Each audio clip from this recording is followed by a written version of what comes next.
Hey guys, welcome back to another video in the r/PettyRevenge subreddit. Today, that sweet revenge satisfaction is fulfilled by some petty neighbors, petty roommates, and even a petty deceased grandma. So without further ado, let's jump into the stories, shall we? Endanger my life, huh? Someone's taxes just went up. I have a neighbor who thinks he can do whatever he wants. I live pretty rural, and we all have large tracts of land.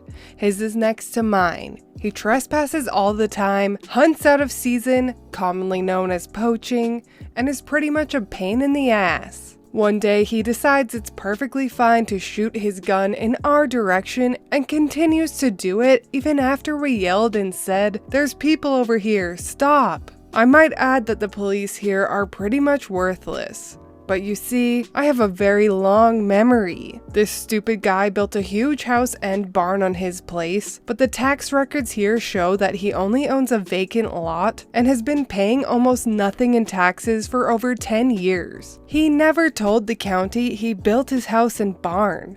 Oops, bad boy. So I waited about a year and a half to cover my trail, and this spring, the county auditor is getting an anonymous letter from a concerned citizen showing photographs of the house, the exact parcel number, and a Google overhead view of his property, the date of his first build, and more information to bolster the case. Somebody is going to be paying a lot of back taxes. Oh, I love this. I'm a woman that is all for equality, so if I have to pay taxes, so do you, buddy. I hate when people think they're above the law. You're not sticking it to the man. You're just an entitled D-bag that only cares about themselves. Also, don't most states take poaching super seriously? OP should do a little added bonus petty revenge by calling the game warden. Someone in the comments also suggested ant revenge.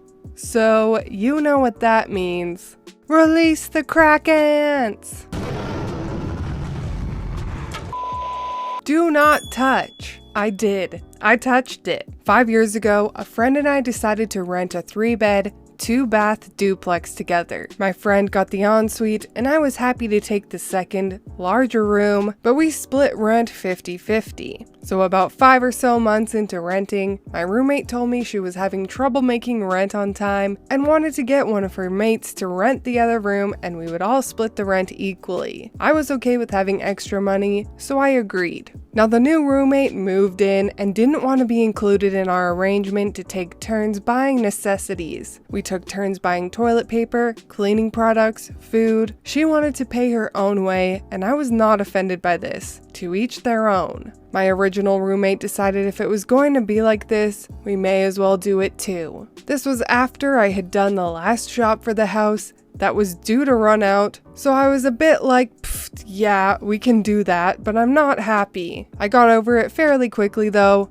and there were no hard feelings between us. Shortly after moving in, new roommate starts to leave passive-aggressive post notes around the place. Take the rubbish out. We always emptied the bin if it was full and you are the last to use it. However, she just expected it to be done in turns, which no one has the time to keep track of. Like seriously? We had one undercover park and she would always be the first home, so she would park there.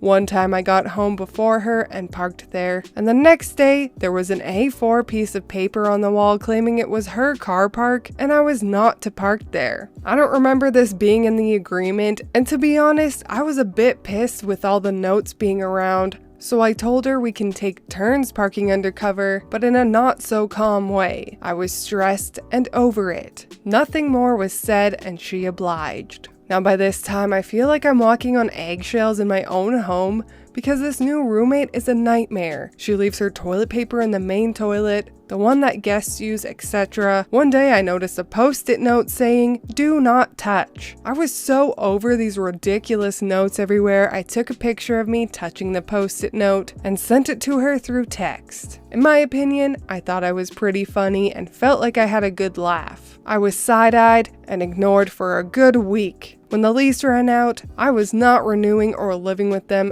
again.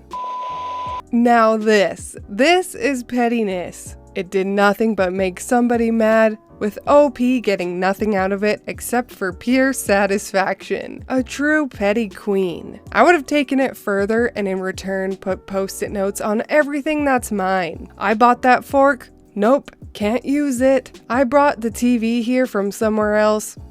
Can't watch it. I breathed that carbon dioxide molecule. No touchy. The entire duplex would look like this.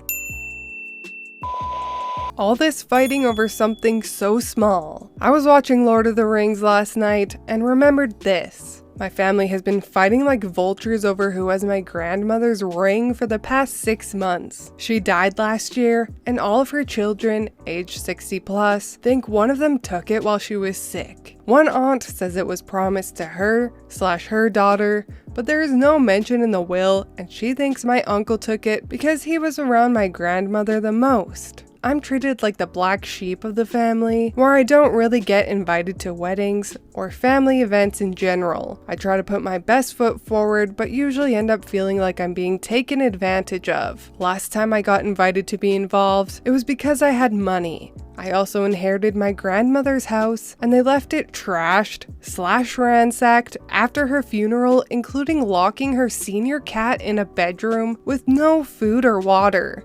I luckily ran by the next day, so he's still alive.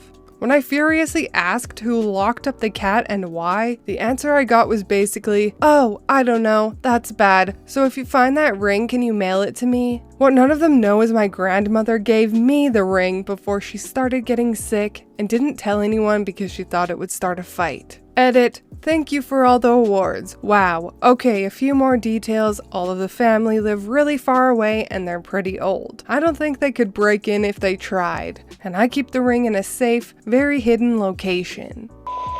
This is sadly so common when relatives pass away. When it comes to the deceased person's belongings, the entire family acts like those seagulls from Finding Nemo. Sounds like Granny knew OP was the only one of her descendants that wasn't a piece of crap and is actually deserving of her heirlooms, which I'm sure is why Granny left OP so much. I'm glad she did though, and I'm glad OP ended up with some treasures she can cherish forever. Anyways, that is all from me today. I hope you enjoyed those 3 petty revenge stories. If you did, please leave a like and subscribe. I truly appreciate when you do, and I will see you in the next Reddit stories. Bye!